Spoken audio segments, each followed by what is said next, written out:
Eu posso falar para vocês sobre o quanto esse caso foi sangrento. Eu posso falar sobre a frieza do crime. Mas o que me chocou de verdade foi o que os investigadores descobriram quando deixaram sozinhos 2 dos suspeitos numa sala de interrogatório. Esse é o massacre de Novi Ligure.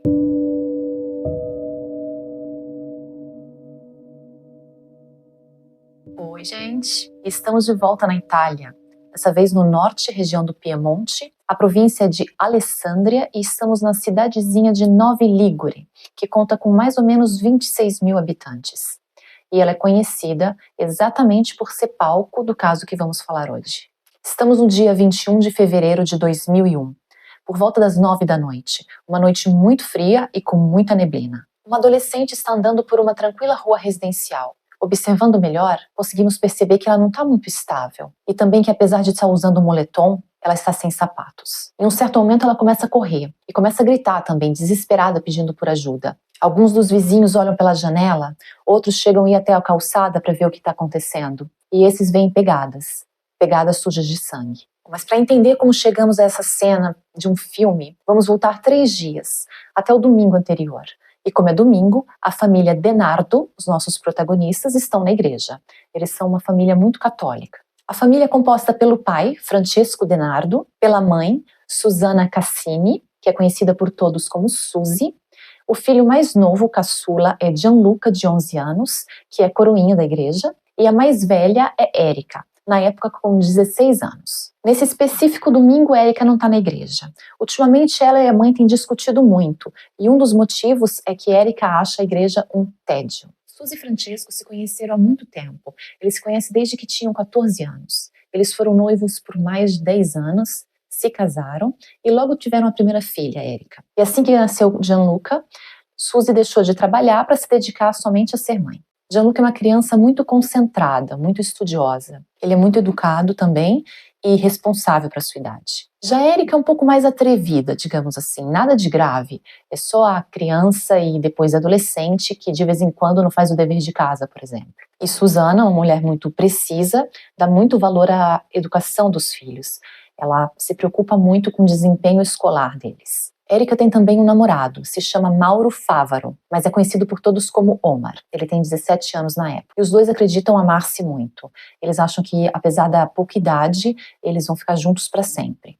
E esse relacionamento é muito importante para Érica. Ele é a maior expressão da sua liberdade. É o que ela tem longe do controle dos pais, principalmente do controle da mãe. Esse relacionamento é para os adolescentes, sem sombra de dúvidas, a coisa mais importante na vida deles. Voltamos agora no início da nossa história, no dia 21 de fevereiro. A garota que corria pela estrada pedindo ajuda agora está sentada no meio do fio da mesma rua. Algum vizinho emprestou para ela um par de sapatos, alguém trouxe uma coberta também e, obviamente, alguém chamou a polícia. A adolescente mora ali naquela rua mesmo, Dom Beniamino da Catra, número 12, numa casa independente cor rosa salmão. Várias luzes da casa estão acesas e a porta de entrada da frente está entreaberta. A casa fica num ótimo bairro de Novi Ligure, o Lodolino. É um lugar com muitas casas independentes como essa, o que na Itália não é tão comum. As casas geralmente são bi- ou trifamiliares até. Ou seja, um bairro com bom poder aquisitivo, muito tranquilo e considerado muito seguro também. Mas, alguns dias antes somente, uma moradora do bairro foi assaltada e violentada dentro da sua casa. E aquilo ali tinha repercutido muito, deu um pouco de confusão, porque muitas pessoas começaram a acusar, sem muito se saber por quê, os imigrantes albaneses, alguns diziam ciganos também. Fato está que uma parte bem específica da população começou a se sentir alvo de acusações. Bom, depois desse episódio, muitos criticam até um outlet de alta moda que tinha aberto faz pouco tempo numa cidade ali bem vizinha, Serra Valle Scrivia, dizendo que como atraía muita gente, acabava atraindo delinquentes e até prostitutas. Já outras pessoas acreditam que as críticas contra o outlet é porque o público dele é quase 70% estrangeiro. Bom, mas voltando à rua Dom Beniamino da Catra, número 12, a polícia chega finalmente no local e entra na casa da garota. O que eles encontram é uma cena chocante. Um dos policiais definiu depois como um matadouro. A primeira coisa que eles veem é a cozinha, cheia de sangue por toda parte. A mesa da cozinha está quebrada ao meio, tem mais de uma faca suja de sangue no chão e ali tem um corpo. É Susana Cassini, a dona da casa, já sem vida, com 40 facadas no corpo, concentradas na região do estômago. A polícia continua e descobre algumas marcas de sangue na escada que leva para o andar superior. Seguindo o rastro, eles chegam até o banheiro, que também está muito sujo de sangue. E dentro da banheira, eles veem o corpo colocado em uma posição bastante inatural. É uma criança, um menino. É Gianluca.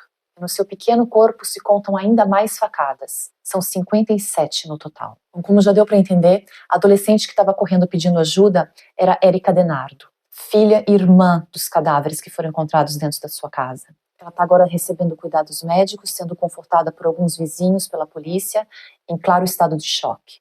É quando chega correndo, todo sem fôlego, o seu pai, Francesco, que estava jogando futebol de salão com alguns amigos, quando recebeu a seguinte notícia: volta para casa com urgência, porque algo terrível aconteceu. Justo naquela noite, justo na única noite que ele não estava em casa, Francesco começa imediatamente a se culpar. Ele tinha que ter estado ali, ele não podia ter deixado a família, ele podia ter protegido eles. Francesco é uma pessoa muito respeitada na cidade. Ele é formado em engenharia e ele é dirigente de uma famosa fábrica de chocolates, a Pernigotti. Sempre foi uma pessoa muito respeitada e responsável, que nunca se sentiu tão impotente na vida como naquele momento, olhando para sua filha Érica e se perguntando se ela vai ser capaz de superar isso, se ele vai ser capaz de ajudar ela a superar isso. Uma desgraça tão grande numa idade tão nova. A cabeça dele se concentra em como cuidar da filha. Será que ela vai ficar mais rebelde ainda? Será que ela vai conseguir terminar os estudos? Será que ela vai se envolver com más companhias? Tudo vai ser com certeza mais difícil. E sem a mãe para ajudar. As investigações começam já no dia seguinte com o interrogatório de Érica, a única testemunha do crime. E com a ajuda da adolescente, a polícia começa a recriar os fatos que aconteceram na noite anterior.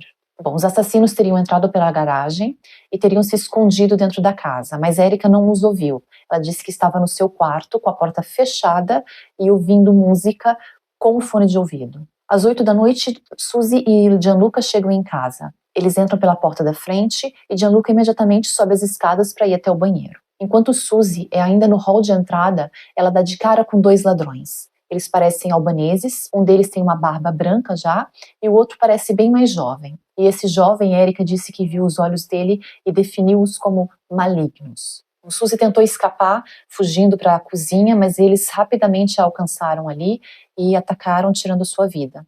Logo depois, eles subiram as escadas e foram até o banheiro, onde se encontrava Gianluca, que infelizmente teve o mesmo destino. Érica, que tinha ouvido boa parte do ataque e tinha visto de relance os assassinos, consegue descer as escadas correndo e escapar pela garagem sem ser vista. Bom, graças ao depoimento de Érica, e levando também em consideração aquela outra mulher que tinha sido atacada na sua casa no mesmo bairro alguns dias antes, o prefeito de Alessandria, a capital da província, decide fazer um censo de todos os estrangeiros da região. A ideia era controlar a documentação de todo mundo e quem não tivesse como provar que se sustentava ali com autonomia, sem a ajuda do governo e legalmente, seria deportado. Obviamente, os estrangeiros estavam apavorados, mesmo os que estão ali legalmente sentem alvo de alguma coisa, com certeza, se sentem julgados de alguma maneira.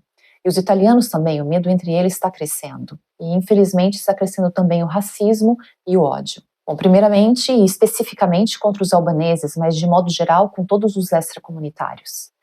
E aqui cabe um parênteses, porque extracomunitário é uma palavra muito usada na Itália, mas não significa somente estrangeiro, não significa somente que você vem de outro país, significa que você vem de outro país mais pobre que a Itália. E eu particularmente vejo muita diferença no fato que eles fazem essa distinção. Mas o que eles não sabem é que a polícia já está seguindo uma pista, e não é a que todos pensam. Bom, a Érica, já no primeiro dia de investigação, indica o rosto de um homem eslavo, que poderia ser albanês, nos retratos de criminais que a polícia tinha mostrado para ela. Ela disse que tinha certeza absoluta que aquele ali era uma das duas pessoas que estava na sua casa, o mais jovem. Só que o homem tinha um álibi de ferro. Bom, já nesse primeiro dia também, a polícia começa a acreditar um pouquinho menos na palavra da adolescente. E não só por causa desse fato, mas porque uma primeira perícia na casa não mostrou nenhum traço de DNA ou digitais de uma pessoa estranha. Não mostrou portas nem janelas forçadas. E nada tinha sido roubado. Um outro detalhe interessante também foi o que vários vizinhos comentaram de não ter escutado nenhuma vez os dois cachorros da família latir naquela noite. E os cachorros geralmente latem, até quando alguém passa do outro lado da rua da casa deles. Tinham também as pegadas de sangue de Érica, da porta da garagem, por onde ela disse ter saído, até sair da casa. As marcas deixadas por ela eram inteiras e mais pesadas, que a gente deixa quando a gente está caminhando, porque quando a gente está correndo, fica mais leve, a gente toca quase só com a ponta do pé no chão. Ou seja, não fazia nenhum sentido uma pessoa que está escapando, está fugindo para salvar a própria vida, está caminhando, deixando aquelas pegadas. Mas de qualquer maneira, ela não é uma suspeita e a polícia continua a investigar, baseando-se também nas suas declarações e na do seu namorado Omar, que apareceu ali na noite do crime. Ele chegou depois, dizendo que ele estava preocupado porque ele tinha ligado diversas vezes e Erika não tinha respondido ao celular. Os policiais então começam a monitorar os telefones do casal. Pequeno problema, nenhuma ligação foi feita do telefone de Omar para Erika, nem de Erika para Omar, na noite do crime. Em compensação, a polícia intercepta uma ligação muito interessante entre o jovem casal no dia seguinte ao crime. Na chamada, que dura pouquíssimo, Omar parece muito nervoso, muito apreensivo, sem deixar claro o porquê. E Erika tenta acalmá-lo, dizendo: vai ficar tudo bem, você não tem que se preocupar, fica tranquilo, não vão prender a gente. Depois dessa ligação, os dois são convocados novamente para a delegacia para um segundo interrogatório, já como pessoas informadas dos fatos. Os dois são interrogados separadamente e continuam a repetir a mesma versão dos fatos que eles tinham dado no dia anterior. Até que os policiais têm uma ideia. Eles resolvem fazer uma pausa e, propositalmente, colocam os dois dentro de uma sala de interrogatório, que obviamente é grampeada e tem câmeras escondidas. O início da conversa parece a cópia da ligação telefônica que eles interceptaram. Omar é nervoso, não consegue ficar sentado, quer sair dali o mais rápido possível. O casal começa então a discutir sobre o retrato falado que Erika tinha dado para a polícia. Omar estava se lamentando com ela porque ele disse que ela descreveu uma pessoa muito parecida com ele. E ele acrescenta ainda uma coisa. Ele diz: toma cuidado para não descrever um dos seus colegas de classe que são de origem albanesa, porque pode ficar muito na cara. Já Erika parece muito decidida, lúcida e tranquila até. Ela continua tentando acalmar o namorado e usa mais uma vez a frase: não vão prender a gente. Bom, e até aí é uma frase que está usando para acalmar, é uma frase talvez infeliz, mas não é tão incriminatória como a próxima frase que ela diz. O que está feito, está feito. A gente só tem que tomar cuidado com meu pai. Acho que ele desconfia de alguma coisa. Bom, essa frase deixa o Omar mais nervoso em vez de tranquilizar. Ele diz que ele não aguenta mais, que ele está chegando no limite dele, que ele está muito estressado. Ela, tentando acalmar, diz: olha, se as coisas ficarem ruins pro nosso lado, a gente pode fugir. Mas eu acho que não vai precisar não, porque eles estão engolindo a história dos albaneses. Bom, Omar continua insistindo que a coisa não tá boa pro lado deles e ela continua insistindo que deve ficar tranquilo. Os dois acabam deixando pra lá um pouco esse assunto, começam a se beijar, a se acariciar, como dois adolescentes apaixonados numa pracinha. Nesse momento, os policiais que estão ouvindo cada palavra, vendo cada movimento deles, acham que talvez não vai ter mais nada de interessante ali, que não vai ter mais nada de específico. Algo chocante acontece. Do nada, Omar pergunta pra Erika: ele sofreu? E ela diz, fria: sim, mas depois acabou. Ele, um pouco perturbado, insiste: mas você tem certeza que acabou rápido? E ela: sim, Omar estava morto. E eles não têm como provar que foi a gente que fez nada. E olha, se eles acharem o teu... Não, eles não vão achar nada, mas se eles acharem o teu DNA, tá misturado com o DNA do meu irmão. E um DNA misturado com outro forma um terceiro DNA. Eu não sou estúpida e nem ingênua. Tá tudo bem, tô dizendo pra você. E não esquece que eu sou a única testemunha. Óbvio que eu vou dizer que você não tem nada a ver com a coisa. Com certeza nunca assistiu CSI. Os dois param de falar sobre isso de novo, dão uma pausa, começam a se abraçar. Mas de repente Erika vira pra ele com a mão fechada assim em punho e diz: eu dei um aqui, ó. O Omar perde a paciência. Ele diz: sim, Erika, e eu fui cúmplice. E 2 pessoas perderam a vida. Isso dá prisão perpétua. Você tem noção do que a gente fez? A resposta de Erika: eu faria tudo de novo. Você não se divertiu? A polícia não precisa ouvir mais nada e nem querem. Eles têm os seus culpados. E confrontados separadamente, os 2 pombinhos, que surpresa, jogam a culpa um no outro. Fica claro desde o início que Erika foi quem planejou contra aquela família que para ela era preocupada demais com a educação, opressora demais, rígida demais.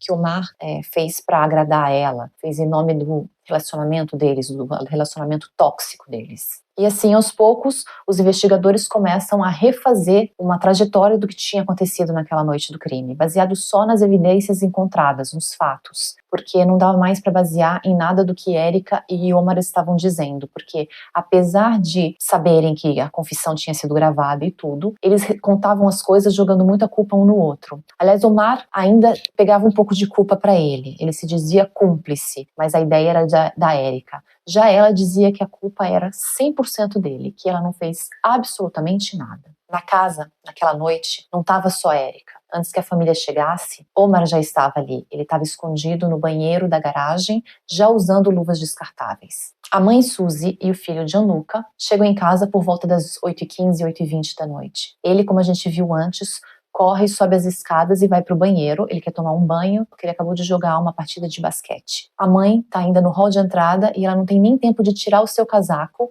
que ela é abordada pela sua filha, com uma faca nas mãos. Para escapar das facadas, Suzy corre para a cozinha, mas é ali que começa o verdadeiro massacre. Ela não consegue escapar dali. Erika começa a atacar ela, dá diversas facadas, mas percebe que é muito mais difícil tirar a vida de alguém do que ela imaginava. Ela então grita chamando por Omar, que chega ali. Erika então coloca as luvas que ela tinha se esquecido de colocar e os dois continuam juntos a dar golpes em Suzy. Ela, tentando se desvencilhar do casal, cai com tanta violência sobre a mesa de madeira da cozinha que quebra ela no meio. Gianluca ouve os gritos da mãe. Ele desce até a sala e ele consegue entrever a cozinha dali. E ali ele vê a sua mãe perder a vida. E é então que Erika e Omar veem Gianluca. O pequeno Gianluca lutou muito. Ele deu muito mais trabalho do que a mãe. Mesmo já tendo sido golpeado pela irmã, ele consegue correr da cozinha para a sala, da sala para o quarto da Erika e depois para o banheiro. E ele estava conseguindo se desvencilhar de uma certa maneira dos agressores, mas quando ele entra no banheiro, ele fica sem via de fuga. E ali no banheiro, Erika chega, sem a sua faca na mão, se finge de arrependida e diz que quer ajudar a medicar o irmão. Ela então dá veneno de rato para ele, mas ele ainda resiste. Ele começa a gritar tão alto que eles têm que ligar o som no máximo. Eles tentam então afogar o menino na banheira, também sem sucesso. Erika perde a paciência, ela vai na cozinha, ela pega uma das facas usadas contra a mãe e ela começa a esfaquear ele. E aí ele não resiste mais. Ele perde a sua vida com 57 facadas, dadas pela sua irmã mais velha. Bom, o que resta para os dois assassinos é tentar arrumar a cena do crime, mais ou menos. Eles tentam lavar o sangue, mas eles estão só piorando a situação. Resolvem só lavar as duas armas, as facas que eles usaram. Eles lavam, mas deixam uma perto do corpo de Suzy e a outra eles colocam junto com as luvas que eles usaram dentro de um saquinho, mas jogam no lixo ali da cozinha mesmo. Por volta das 8h45, 8h50 da noite, Omar sai de casa pela porta principal, pega a sua moto que está ali na frente e vai embora. Mas não antes de cruzar com um homem que estava ali passeando com seu cachorro e que reparou que as calças de Omar estavam extremamente sujas de sangue. Ele então, no dia seguinte, liga para a polícia e conta o que ele viu. Erika, na verdade, não pretendia matar o irmão, não estava nos planos dela. Aconteceu, foi a explicação que ela deu. Mas eu acho que, sendo testemunha do assassinato da mãe, ele não tinha muita escapatória. Eu não sei como ela estava planejando, acho que eles não pensaram tanto bem nesse crime. De qualquer maneira, eu acho que ia acabar acontecendo. Bom, os dois adolescentes foram presos e foram enviados para a prisão de menores de Torino. Mas quando a polícia penitenciária descobriu que Erika estava tentando continuamente a manter contato com Omar, para os dois entrarem de acordo numa versão dos fatos, eles decidiram transferir ela e ela foi transferida para a prisão juvenil de Milão. Mas, na verdade, essa transferência já estava sendo cogitada antes, porque as outras detenutas que estavam ali com a Erika em Torino, elas são pessoas que estão ali por crimes muito menores do que assassinato em família. E elas estavam muito desconfortáveis com a presença de Erika ali e estavam sendo muito hostis com ela. E como era de se esperar, nos meses que se seguiram, esse caso recebeu uma atenção colossal da mídia. Se falava principalmente sobre a personalidade dos dois agressores, sobre o transtorno narcisista de Erika e sobre a personalidade dependente de Omar. Isso até de uma certa forma impulsionado pelo fato que a defesa dos dois era baseada na enfermidade mental, o que não deu muito certo. Os juízes entenderam que existiu sim a premeditação do crime e o definiram como um dos episódios mais dramaticamente perturbadores da história criminal italiana. O juiz disse que o crime foi feito de modo lúcido, realizado em plena capacidade de entender o que se estava fazendo e vontade de executar. Ou seja, toda a defesa caiu. Mas restava saber qual a motivação. Bom, a única coisa que os investigadores descobriram foi uma relação de tensão entre Suzy e a filha. A mãe era muito preocupada com o desempenho escolar da filha e também com a sua relação com Omar. O jovem casal tendia a se isolar muito, ficar um só com o outro, e Suzy tinha muito medo também que eles usassem drogas. E falando de drogas,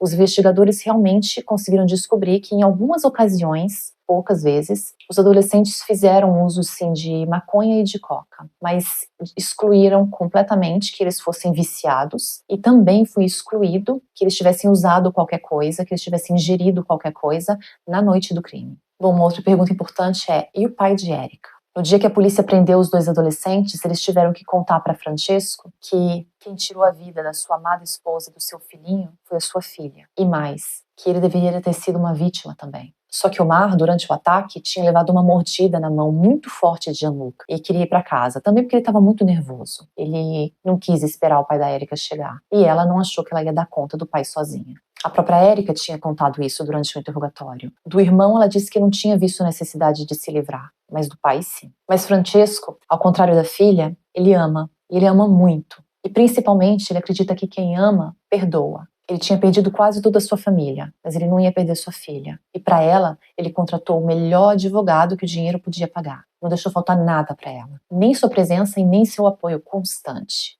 O processo, como dá para imaginar, foi rápido. Tinha todo aquele registro da conversa dos dois na sala de interrogatório, tinham todas as provas que não mostravam que tinha ninguém ali, a não ser eles. A defesa, como a gente viu, caiu completamente quando o juiz declarou que os dois eram lúcidos durante o ataque. Eles não estavam nem bêbados. Então, em dezembro de 2001, 9 meses depois do ataque, Erika foi condenada pelo Tribunal dos Menores de Torino a 16 anos de prisão e Omar a 14 anos. E essas sentenças foram as duas confirmadas depois na cassação. Bom, Erika saiu da prisão depois de 11 anos de pena, por bom comportamento. Saindo dali, ela foi acolhida por uma comunidade que é dirigida por um padre, onde dá abrigo e trabalho para as pessoas que estão saindo da prisão. Mesmo depois de conseguir se organizar e conseguir alugar um lugar para morar e tudo, ela continuou por um bom tempo ainda frequentando essa comunidade como voluntária. Bom, ela usou seu tempo encarcerada para estudar e se formou em filosofia, com ótimas notas. Erika é uma mulher livre desde dezembro de 2011. Já Omar Fávaro também saiu antes da prisão, ele está livre desde dezembro de 2010, assim como a Erika por bom comportamento. E assim que ele saiu, ele se mudou da região do Piemonte para a região da Toscana para trabalhar como barista. Ele declarou que tudo que ele queria era uma vida tranquila e formar uma família com a sua nova companheira. Em relação a Erika, ele disse que não queria pensar mais nela, não queria falar mais com ela, mas em todo caso não guardava nenhum rancor por ela. Hoje, Erika é casada e trabalha em uma fazenda, em uma pequena cidadezinha. Ela dirige um grupo de viticultores entre as vinhas de Gropello, que fica mais ou menos a 150 quilômetros de Novi Ligure. E Erika se encontra regularmente com seu pai, Francesco. E Erika até hoje diz que a responsabilidade do massacre é 100% de Omar. Durante anos, o caso ficou muito presente na mídia. E Novi Ligure, conhecida por ser a cidade de Omar e Erika. O que é bom para recordar a gente de que o mal às vezes parece muito com a gente, de que nem sempre o mal tem traços ou cor da pele diferentes. E uma outra coisa muito importante que dá pra gente tirar dessa história é que tem gente que sabe amar, que ama o suficiente para conseguir perdoar, como Francesco, pai de Erika, e como a mãe de Erika também, Suzy, que como Omar contou depois, instantes antes de morrer, ela gritou seu perdão para a filha e pediu para ela poupar o irmãozinho Gianluca. Mas infelizmente nem todo mundo sabe amar. Obrigada.